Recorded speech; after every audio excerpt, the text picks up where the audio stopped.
Assalamualaikum warahmatullahi wabarakatuh. Perkenalkan, nama saya Muhammad Ruslan dengan nomor induk mahasiswa 1927041029. Kali ini kita akan membahas mengenai pupuk dan pemupukan dengan KD menganalisis pemupukan tanaman pangan. Selanjutnya adalah tujuan pembelajaran. Setelah siswa menyimak video pembelajaran ini, mereka diharapkan mampu yang pertama, mengklasifikasi jenis pupuk berdasarkan unsur haranya. Yang kedua, menentukan jenis pupuk berdasarkan cara pembuatannya. Dan yang ketiga, menjelaskan peran pupuk mikro dan makro. Sebelum membahas mengenai tujuan pembelajaran kita kali ini, alangkah baiknya jika kita mengetahui definisi dari pupuk dan pemupukan itu sendiri, di mana pupuk adalah material yang ditambahkan pada media tanam atau tanaman untuk mencukupi kebutuhan haranya yang dibutuhkan tanaman sehingga mampu berproduksi dengan baik. Sedangkan pemupukan adalah pemberian bahan tambahan berupa pupuk yang dimaksudkan untuk menyediakan hara bagi tanaman. Selanjutnya adalah mengklasifikasi pupuk berdasarkan unsur haranya.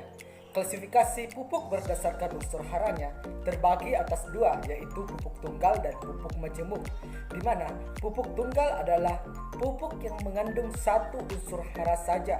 Contohnya adalah pupuk urea yang mengandung unsur hara nitrogen dan pupuk TSP yang mengandung unsur hara fosfor. Sedangkan pupuk majemuk adalah pupuk yang mengandung unsur hara lebih dari satu, baik itu dua maupun tiga. Jika pupuk mengandung dua jenis unsur hara, maka disebut dengan pupuk majemuk tidak lengkap. Dan jika mengandung tiga jenis unsur hara, maka disebut dengan pupuk majemuk lengkap. Contohnya adalah amopos yang mengandung unsur hara nitrogen 16%, fosfor 20%, dan sulfur 12%, dan NPK Mutiara yang mengandung 16% nitrogen, 16% fosfor, dan 16% kalium. Ini adalah mengklasifikasi pupuk berdasarkan pembuatannya.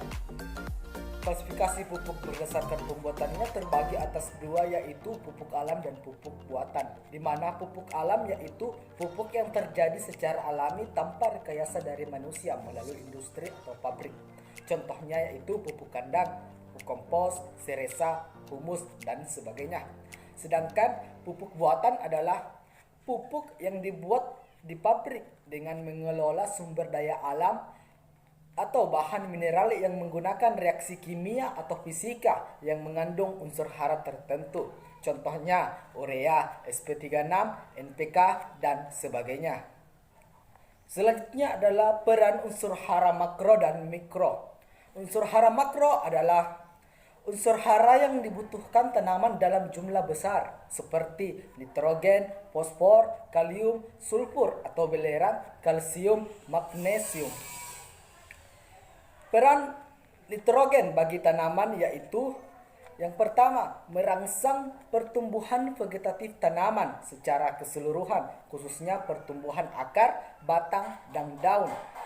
Berperan dalam pembentukan zat hijau daun atau klorofil yang sangat penting untuk melakukan proses fotosintesis. Yang ketiga, berperan dalam pembentukan protein seperti lemak dan berbagai senyawa organik lainnya.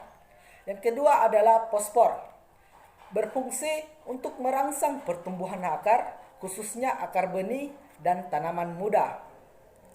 Merupakan bahan mentah untuk pembentukan sejumlah protein tertentu.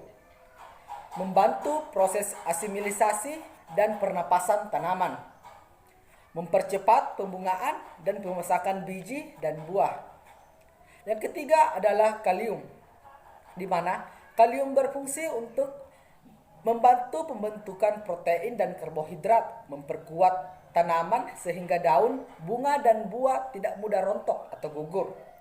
Salah satu sumber daya tahan tanaman terhadap kekeringan dan penyakit.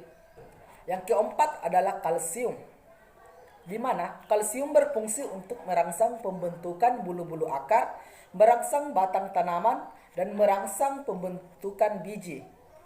Kalsium pada batang dan daun bermanfaat untuk menetralkan senyawa atau keadaan yang tidak menguntungkan pada tanah.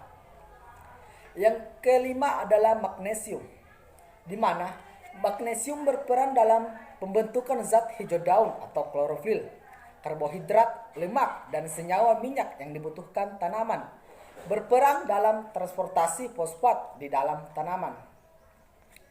Yang keenam adalah sulfur atau belerang, di mana belerang berfungsi dalam pembentukan bintil akar, membantu pertumbuhan anakan tanaman. Sedangkan unsur mikro adalah unsur hara yang dibutuhkan tanaman dalam jumlah yang tidak terlalu banyak dan bervariasi tergantung jenis tanaman. Yang tergolong dalam unsur hara mikro adalah klor, zat besi, mangan, tembaga, seng, boron, dan molibdenum. Peran unsur hara mikro yakni klor berfungsi untuk memperbaiki dan meningkatkan hasil kering tanaman seperti tembakau, kapas, kentang, dan sayuran. Besi berfungsi dalam proses pernapasan tanaman dan pembentukan zat hijau daun atau klorofil. Mangan berperan sebagai komponen untuk memperlancar proses asimilasi dan merupakan komponen penting dalam pembentukan dan melancarkan kerja enzim. Tembaga berperan dalam pembentukan zat hijau daun atau klorofil dan merupakan bahan pembentuk beberapa jenis enzim. Seng berperan dalam pengaktifan beberapa jenis enzim pada tanaman, berperan dalam biosintesis auksin, memanjangkan sel dan ruas batang. Boron berfungsi mengangkut karbohidrat ke dalam tubuh tanaman, membantu bagian-bagian tanaman untuk tumbuh aktif, berperan dalam pembelahan sel pada tanaman biji. Molibdenum berperan dalam membantu mengikat nitrogen di udara bebas, mengaktifkan enzim nitrogenase. Mungkin itu yang sempat kami sampaikan. Lebih dan kurangnya mohon dimaafkan. Saya akhiri dengan ucapan terima kasih. Wassalamualaikum warahmatullahi wabarakatuh.